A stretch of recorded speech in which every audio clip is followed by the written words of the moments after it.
Well, thanks a lot for coming out.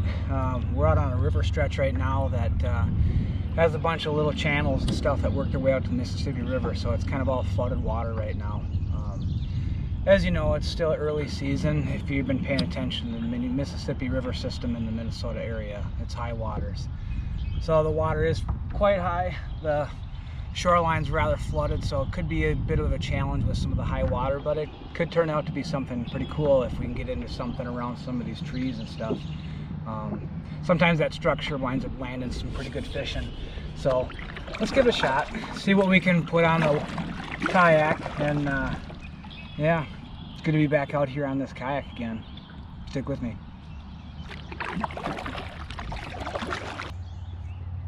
Alright, so what I'm going to be using here is this Ozark Trail square bait. I don't know what color you call it, but it's got quite a good rattle in it.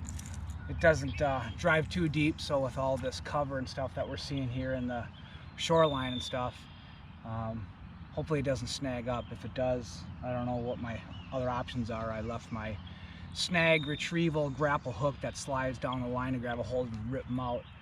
I left that at home, and unfortunately that will probably be a key item to have out here. At least at that point you can switch off the hooks after you damage the heck out of them, but you get your bait back. Anyways, let's see if we can put something in the kayak.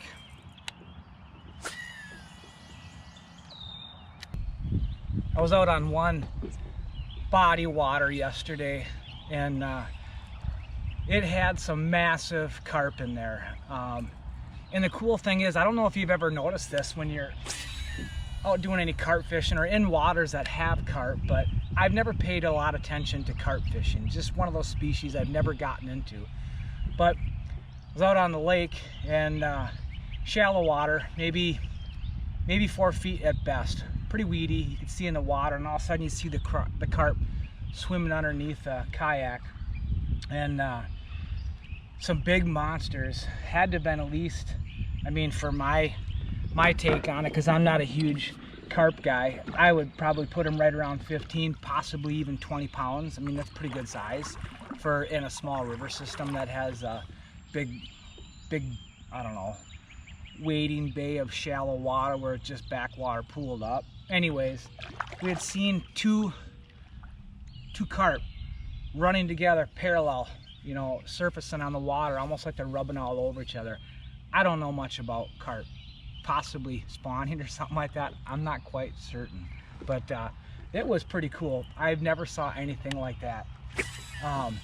If you've ever seen anything like that, seriously, comment below. I want to hear about it. That was kind of interesting to me. I'm going to look into it a little bit, but I'm going to get in there and try to go for some carp. And from what I understand, sometimes they can be a little bit difficult to catch, just because, for whatever reason. I mean, I've caught them. I mean, they're not hard, but sometimes when you're really trying to target them in some of those waters like that, they might be feeding so heavily already the way it is that catching them isn't always the easiest. So I'm not sure what I want to do, if I want to go with corn, crawlers, some kind of a, you know, dough ball of some kind, potentially even bring the fly rod out there and go for some fly fishing with it. But my fly rod is definitely not heavy enough for it. It's like a 5 weight for trout and stuff like that. But I guess if I did give it a shot, I'm gonna have to play the hell out of it, because I don't really want to ruin the fly rod. But sometimes that can just, you know, be entertaining itself, just putting on a good fight with it and just being kind of forgiving. But I tell you what, you get into a 15 or 20 pound potential, I think you're going to be in for a hell of a fight. I am really surprised I haven't caught anything out of here yet. I'll give you a little bit of fun fact too. This is the water where the Minnesota State record crappie came out of. And haven't caught any major crappies out here myself, but I've done okay for a few of them. But since it is a tributary itself to the Mississippi River, everything comes up here and spawns in here, and the water is relatively shallow. So I think what happens is they wind up getting stuck in here, staged, whatever. They hang in here, there's current, there's no reason to move out of here once you've kind of gotten up in here. And then once the ice settles in, it's pretty hard to get out, because as the ice gets thicker and gets closer to the bottom surface, they just kind of get pooled up in some of these deeper holes and stuff, and then the ice fishing tends to be pretty good out here. until they're all caught up.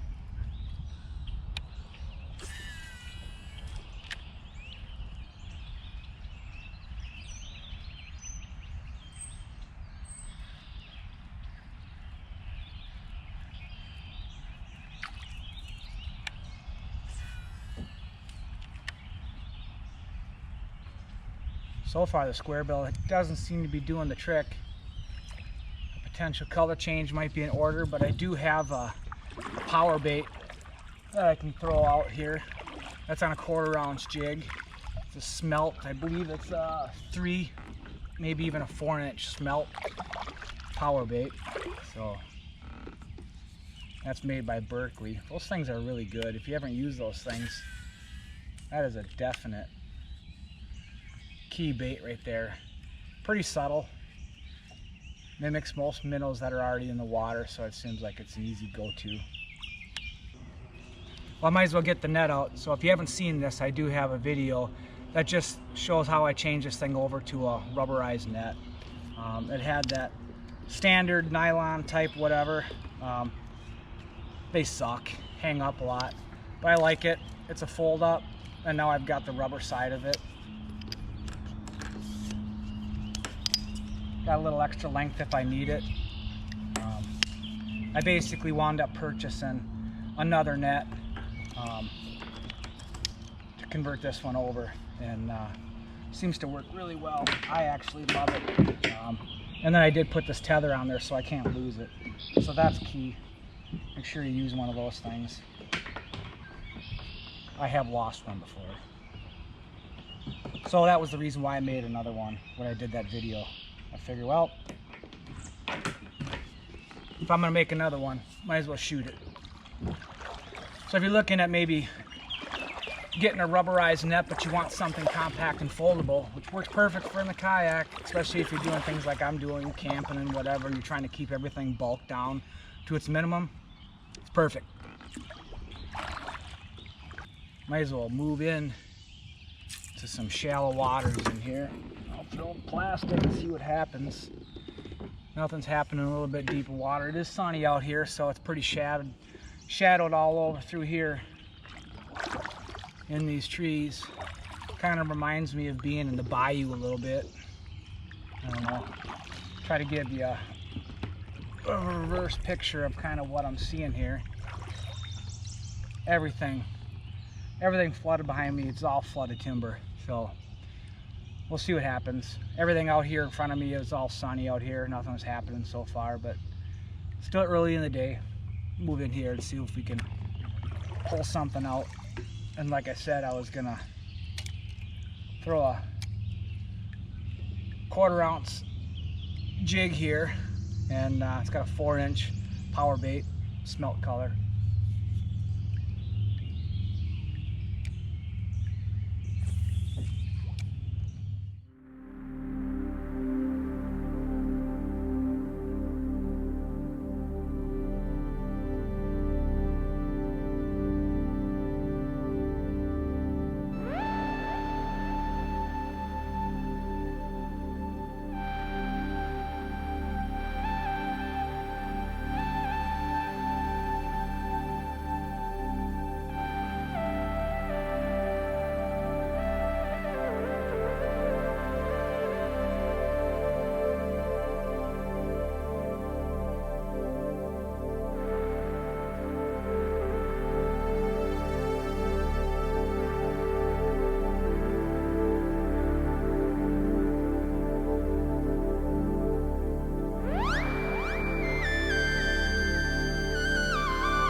come up here and do some catfishing.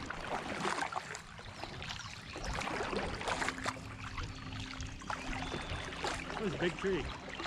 Yeah.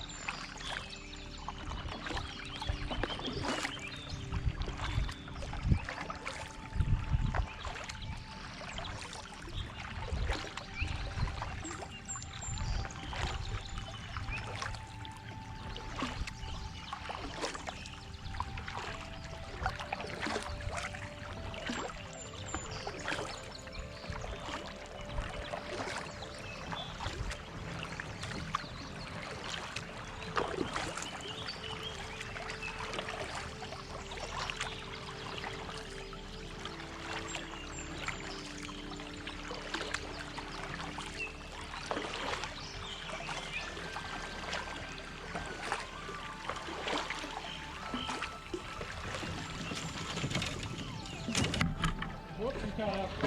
Completely? Your GoPro. No. You got it. All right.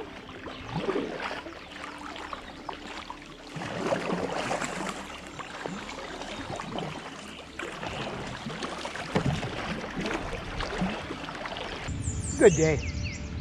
Great. It's very enjoyable out there. Even just coming out here by yourself. Relaxing.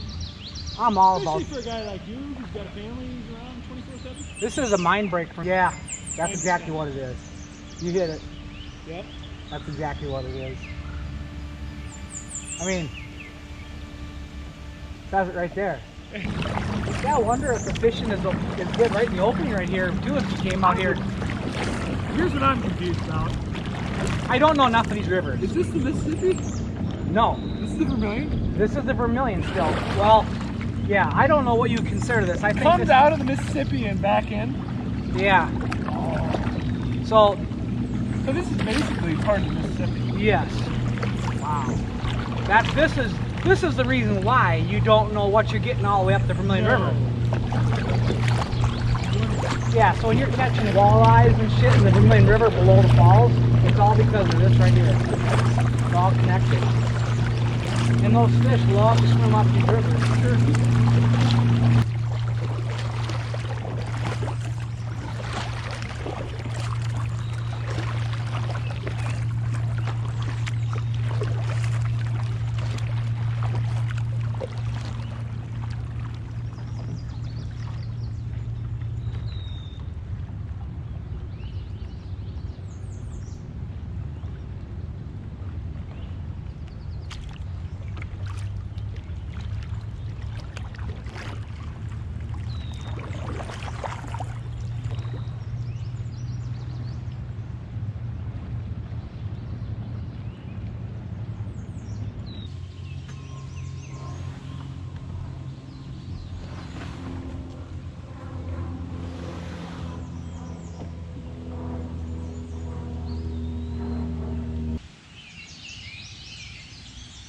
Should I do? I'll be like, God, my balls hurts. Yeah. Aching balls. And my balls are fine. Slack in here. There's a little eddy right there. Yep. See that little swing? Yep. Good little spot. Keeps that scent stirring around in here. Yeah. I said, he just goes to park and doing those front line jams and this stuff in the middle of the fucking day. He catches nice channel casts. Yeah, they love them. They love the log jams. I don't know what it is. It must Well, slow the. Yeah, It shades them and stuff, and they can just.